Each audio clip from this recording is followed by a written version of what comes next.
من أسوأ الانطباعات اللي ممكن حد ياخدها عنك إنك شخصيتك ضعيفة، ما بتعرفش تتكلم كويس، أو إنك مش فاهم شخصيات اللي حواليك. وده بيخليهم يستعملوك لمصلحتهم، ولو انت احتجتهم مش هتلاقيهم جنبك. وعشان كده في الفيديو ده هنتكلم عن كتاب بيعرفك ازاي الناس اللي حواليك بيفكروا، وهل هم فعلا بيحبوك وبيقدروك، ولا بيستخدموا معاك واحد من القوانين دي عشان بس ياخدوا منك اللي هم عايزينه. هنتكلم عن كتاب 48 قانون للقوة. ولكن قبل ما نبدأ لازم تكون عارف إن الكاتب مش بيقولك تعمل إيه بالظبط، هو بيفهمك بس إزاي الناس اللي حواليك بيفكروا. ولما تعرف الناس دي بتفكر إزاي هتعرف تتعامل معاهم أو تمنعهم من إنهم يؤذوك. تاني حاجة عايز أقولها لك إنك ما تاخدش الكلام اللي في الكتاب ده زي ما هو، وده بالنسبة لأي كتاب. لازم تفكر كويس قبل ما تطبق أي قانون من أي كتاب. أهلا بيكم في قناة عداء، وده فيديو جديد. ولو لسه ما اشتركتش في القناة فياريت تنزل تشترك في القناة وتفعل الجرس عشان يوصلك كل جديد. والقانون الأول: لا تتفوق أبدا على مديرك. الملك لويس الرابع عشر كان ملك مغرور جدا ومتكبر، وما بيحبش حد يبقى أفضل منه، خصوصا لو كان الشخص ده بيشتغل عنده أو بيخدمه.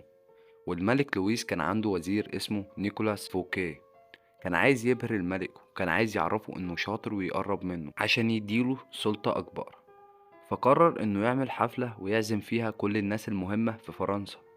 وفعلا عمل الحفلة وعزم فيها أهم العائلات في فرنسا في الوقت ده. والحفلة كانت كبيرة جدا ومبهرة، ونيكولاس كان هو حديث الحفلة دي والملك كأنه مش موجود. نيكولاس فكر إنه كده كسب حب الملك وقرب منه. ولكن اللي حصل إن تاني يوم بعد الحفلة اتقبض على نيكولاس، وقضى آخر 20 سنة من عمره في السجن، معزول عن البلد تماما. والدرس المستفاد من القانون الأول هو إياك تحسس مديرك إنك أفضل منه، وحاول تحسسه إن هو الأذكى والأفضل، ولكن بحدود طبعا. يعني ما تبقاش غبي وفي نفس الوقت ما تحاولش تبقى أحسن منه. القانون التاني: لا تثق كثيرا في الأصدقاء، وتعلم كيفية استخدام الأعداء. خلي بالك جدا إنك تحط ثقة كبيرة في أصدقائك، لأنهم ممكن جدا يخذلوك ويطعنوك في ظهرك. لأن لو أنت في منصب كبير في شركة وصديقك أقل منك وأنت مدير عليه، فده هيخليه يغير منك وممكن يحاول إنه يبوظ لك شغلك. وحاول إنك تستفيد من الأعداء، لأن الأعداء هيكونوا عايزين يبقوا أفضل منك. فبالتالي لو أنت عندك شركة وشغلك فيه عدوك، غالبا هيبذل جهد كبير في إنه يبقى أفضل منك، وده بالتالي هيفيدك في إن شركتك تتطور وتبقى أفضل. القانون التالت: اخفي نواياك. مش حاجة كويسة إنك تبقى كتاب مفتوح للناس كلها، أو إن الناس تكون عارفة عنك كل حاجة. لأن لو في حد عارف عنك كل حاجة وعارف إيه هي خطوتك اللي جاية، ممكن جدا يبوظها لك. فالأفضل إنهم يعرفوا بعد ما الخطوة دي تتحقق، لأنهم بعد ما يعرفوا هيكون الوقت فات. يعني باختصار خليهم يحسوا إنك عايز تعمل حاجة واعمل عكسها. القانون الرابع: تكلم أقل من اللازم. لو اتفرجت على مسلسل بيكي بلايندرز هتلاقي ان شخصية البطل ما بتتكلمش كتير، ولما بتتكلم بتقول كلام مهم وعميق. وده اللي خلى المسلسل يتشهر بشكل كبير. ويمكن كمان شخصية توماس أخد شهرة أكتر من المسلسل نفسه. يعني باختصار بلاش تكون الشخص اللي بيتكلم على طول، الأفضل إنك تكون مستمع جيد. القانون الخامس: السمعة مهمة جدا، دافع عنها بحياتك. مفيش شك إن سمعتك مهمة جدا لو عايز تبقى شخص قوي، لأن لو سمعتك مش كويسة ناس كتير بتتكلم عليها، فده بيخليك شخص ضعيف. فلو عايز تحافظ على قوتك لازم تحافظ على سمعتك.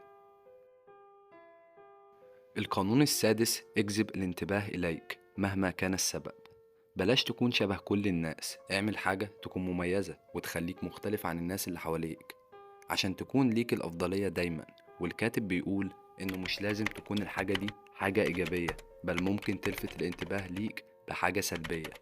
وده اللي كان بيعمله بي تي بارنم، وهو رائد الاستعراض في أمريكا في القرن العشرين، وكان مساعد لصاحب سيرك.